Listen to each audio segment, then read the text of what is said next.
नमस्कार दोस्तों, आप सभी का हमारे एमडीएस न्यूज चैनल में स्वागत है। दोस्तों, आज हम बात करेंगे 26 नवंबर के सभी मुख्य समाचारों और तमाम बड़ी खबरों के बारे में। दोस्तों, अगर आप हमारे चैनल पर नए हैं तो प्लीज चैनल को सब्सक्राइब करके बेल आइकन को भी दबा दें, जिससे आप सभी तक सभी ताज़ा खबरें जल्द ही पहुंचा सके। तो आइए दोस्तों, बिना टाइम वेस्ट किए खबरों पर नजर डालें। चलिए दोस्तों, बढ़ते हैं आज के पहले व बहुत बड़े अपडेट की ओर। कोविड केंद्र सरकार ने 1 दिसंबर से राज्यों को मेडिकल कॉलेज खोलने का दिया निर्देश। केंद्रीय स्वास्थ्य मंत्रालय ने बुधवार को राज्य सरकारों से 1 दिसंबर या उससे पहले मेडिकल कॉलेजों को फिर से खोलने के लिए कदम उठाने को कहा। साथ में हिदायत दी कि कोविड-19 से संबंधित दिशा निर्देशों का कड़ाई से पालन सुनिश्चित हो। देश में कोविड-19 महामारी के कारण मार्च से ही शिक्षण संस्थान बंद हैं। सभी राज्यों और केंद्र शासित प्रदेशों के मुख्य सचिवों और प्रशासकों को लिखे पत्र में केंद्रीय स्वास्थ्य सचिव राजेश भूषण ने सुझाव दिया कि संबंधित मेडिकल कॉलेज अस्पतालों में पर्याप्त संख्या में गैर कोविड बिस्तर उपलब्ध रखे जाएं ताकि छात्रों को प्रशिक्षण मिल सके। पत्र में उल्लेख किया गया है कि स्वास्थ्य मंत्रालय ने मेडिकल कॉलेजों को फिर से खोलने के लिए गृह मंत्रालय से सहमति प्राप्त की है। स्वास्थ्य सचिव ने 25 नवंबर को लिखे पत्र में कहा है, राज्य और केंद्र शासित प्रदेश 1 दिसंबर या उससे पहले मेडिकल कॉलेजों को खोलने के लिए आवश्यक कदम उठा सकते हैं। उन्होंने कहा, कहने की जरूरत नहीं है कि केंद्र, राज्यों और केंद्र शासित प्रदेशों द्वारा महामारी के प्रसार को रोकने और भौतिक दूरी बनाने के संबंध में जारी सभी एसओपी दिशा निर्देशों का पालन सभी कॉलेज करें। राष्ट्रीय आयुर्विज्ञान आयोग एनएमसी ने एमबीबीएस कर रहे छात्रों के लिए 1 दिसंबर या उससे पहले मेडिकल कॉलेज खोलने की सिफारिश की है, जिसके बाद केंद्र सरकार ने निर्देश जारी किए हैं।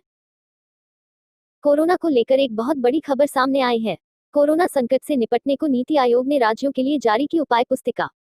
नीति आयोग ने बुधवार को कोरोना वायरस महामारी की रोकथाम और उसे फैलने से रोकने को लेकर राज्यों तथा केंद्र शासित प्रदेशों में अपनाई गई गतिविधियों की जानकारी देने को लेकर पुस्तिका जारी की। नीति आयोग के सदस्य वी के पॉल और नीति आयोग के मुख्य कार्यपालक अधिकारी अमिताभ कांत ने पुस्तिका जारी की। कांत ने पुस्तिका की भूमिका में कहा, हमें महामारी से निपटने के लिए वैश्विक गतिविधियों से काफी कुछ सीखना है, लेकिन हमने जो वास्तव में तौर तरीकों को अपनाया उस पर भी गौर करना महत्वपूर्ण है। उन्होंने लिखा है, इस प्रकार की सूचना गतिविधियों के प्रसार से राज्य एक दूसरे से सीखते हैं और उन्हें एक जैसी समस्या के समाधान के तलाशने में मदद मिलती है। आयोग ने बयान में कहा कि उसने राज्यों से ईमेल और टेलीफोन के जरिए उनसे उन गतिविधियों की जानकारी साझा करने का आग्रह किया जिसे वे कोविड-19 महामारी से निपटने और उसकी रोकथाम में उपयोगी और प्रभावी मानते हैं। बयान के अनुसार पुस्तिका में गतिविधियों के बारे में जानकारी 6 खंडों, सार्वजनिक स्वास्थ्य और क्लिनिकल कदम, सरकारी प्रणाली, डिजिटल स्वास्थ्य, एकीकृत मॉडल, प्रवासियों और अन्य वंचित तबकों का कल्याण और अन्य गतिविधियों में रखी गई हैं। बयान के अनुसार राज्यों और केंद्र शासित प्रदेशों द्वारा अपनाई गई गतिविधियों में संक्रमित व्यक्तियों को पता लगाना, परीक्षण के लिए मोबाइल वैन का उपयोग तथा लोगों के घरों तक जरूरी स्वास्थ्य सुविधाएं उपलब्ध कराना शामिल है। चलिए बढ़ते हैं अगले बड़े अपडेट की ओर। कांग्रेस में गृहयुद्ध के बीच प्रियंका गांधी को अध्यक्ष बनाने की उठी मांग। कांग्रेस में जारी गृहयुद्ध के बीच पार्टी की राष्ट्रीय महासचिव प्रियंका गांधी बारा को कांग्रेस का राष्ट्रीय अध्यक्ष बनाए जाने की मांग उठने लगी है। इसकी शुरुआत देश के सबसे बड़े राज्य उत्तर प्रदेश से हुई है। जौनपुर जिले से कांग्रेसियों ने प्रियंका गांधी का कांग्रेस अध्यक्ष बनाने की मांग शुरू कर दिया है।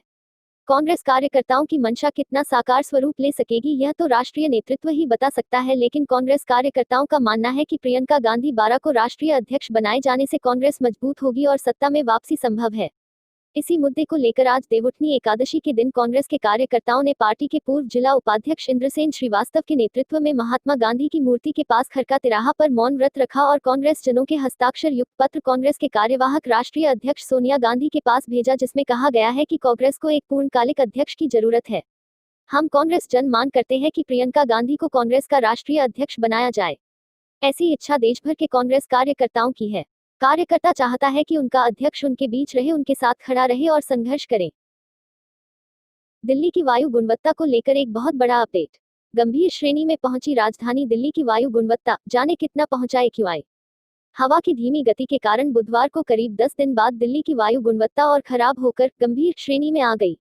दिल्ली के पीएम 2.5 प्रदूषकों में पराली जलाने की भागीदारी बुधवार को 2% रही।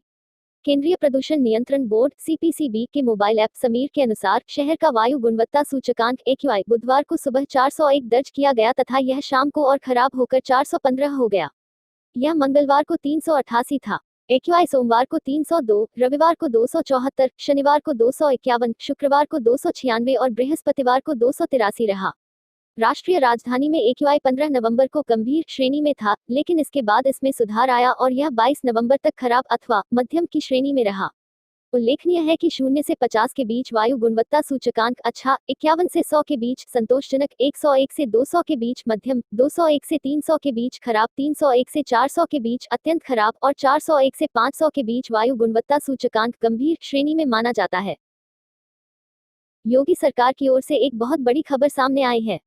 योगी सरकार ने यूपी में 6 महीने के लिए लगाया इस्मा, हड़ताल करने पर पूरी तरह से रोक। उत्तर प्रदेश में फिर से बढ़ते कोरोना केसों के बीच योगी प्रदेश ने बड़ा फैसला लिया है। यूपी में अगले 6 महीने के लिए आवश्यक सेवा अनुरक्षण कानून एस्मा एक्ट लागू किया गया है।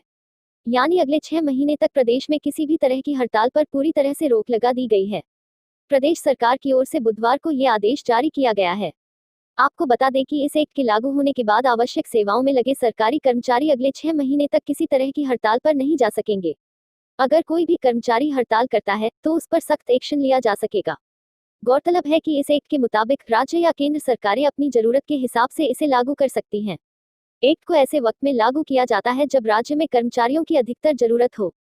इससे पहले मार्च में भी यूपी सरकार की ओर से कोरोना काल में ऐसा ही फैसला लिया गया था। अमेरिका से एक बहुत बड़ी व महत्वपूर्ण खबर सामने आई है। अमेरिकी चुनाव में बाइडेन की जीत के करीब 2 हफ्ते बाद चीनी राष्ट्रपति ने दी बधाई। चीन के राष्ट्रपति शी जिनपिंग ने लंबी चुप्पी के बाद आखिरकार बुधवार को अमेरिका के नवनिर्वाचित राष्ट्रपति जो बाइडेन को अमेरिकी चुनाव में जीत पर उन्हें बधाई दे दी। चीनी मीडिया के हवाले से यह खबर सामने आई है।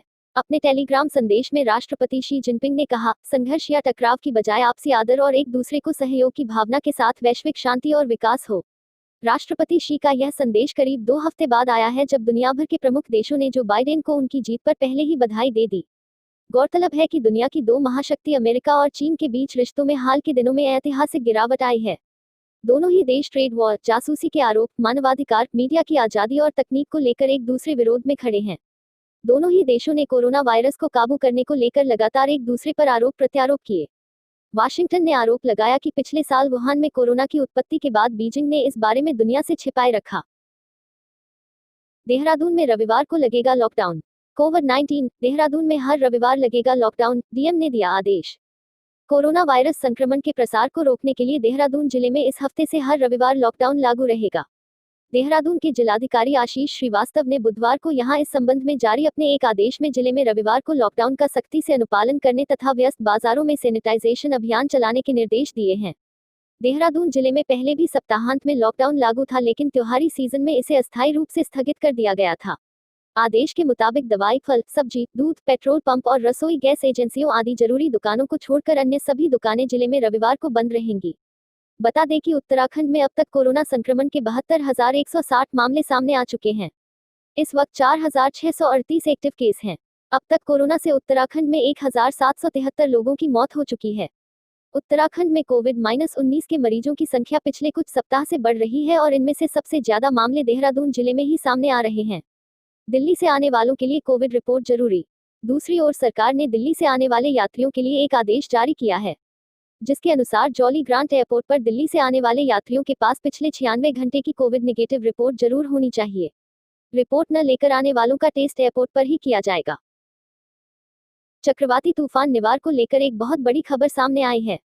चक्रवाती तूफान निवार हुआ भयानक, तमिलनाडु और पुडुचेरी में भूस्खलन का डर, सुरक्षित स्थान पर पहुंचाए गए 1 लाख लोग। तमिलनाडु और पुडुचेरी के तटों से चक्रवाती तूफान निवार आज रात या गुरुवार को टकरा सकता है। एनडीआरएफ ने कहा कि चक्रवाती तूफान की स्थिति तेजी से बदल रही है और यह 120 से 130 किलोमीटर प्रति घंटे की रफ्तार वाले अत्यंत गंभीर चक्रवाती तूफान में बदल सकता है। एक तरफ चक्रवाती तूफान है तो दूसरी तरफ तमिलनाडु और पुडुचेरी के कई इलाकों में भूस्खलन की आशंका जताई जा रही है। एनडीआरएफ प्रमुख ने भूस्खलन की जानकारी देते हुए बताया कि दोनों राज्यों के लगभग 1 लाख से अधिक लोगों को संवेदनशील क्षेत्रों से निकालकर सुरक्षित स्थानों पर पहुंचाया गया है। एनडीआरएफ के डीजीएसएन प्रधान ने कहा कि निवार चक्रवात 26 नवंबर को सुबह 2 बजे के बाद टकराएगा। करीब 1 लाख लोगों को तमिलनाडु से सुरक्षित स्थानों पर पहुंचाया गया है और करीब 1000 लोगों को पुडुचेरी से सुरक्षित स्थानों पर पहुंचाया गया है। चक्रवाती तूफान निवार के अलर्ट की वजह से तमिलनाडु और पुडुचेरी के तटीय इलाकों को खाली करा लिया गया है। साथ ही मछुआरों को समुद्र किनारे जाने पर पूरी तरह पाबंदी लगा दी गई है। दोनों राज्यों में लोगों से घरों से बाहर नहीं निकलने और सुरक्षित रहने की अपील की जा रही है। चलिए दोस्तों, आज के लिए बस इतना ही। अब कल मिलेंगे देश भर की तमाम बड़ी व छोटी खबरों के साथ। दोस्तों, अगर आप हमारे चैनल पर नए हैं तो प्लीज चैनल को सब्सक्राइब करके बेल आइकन को भी दबा दें और रोजाना ऐसी वीडियोस को लाइक कर शेयर करना ना भूलें। धन्यवाद।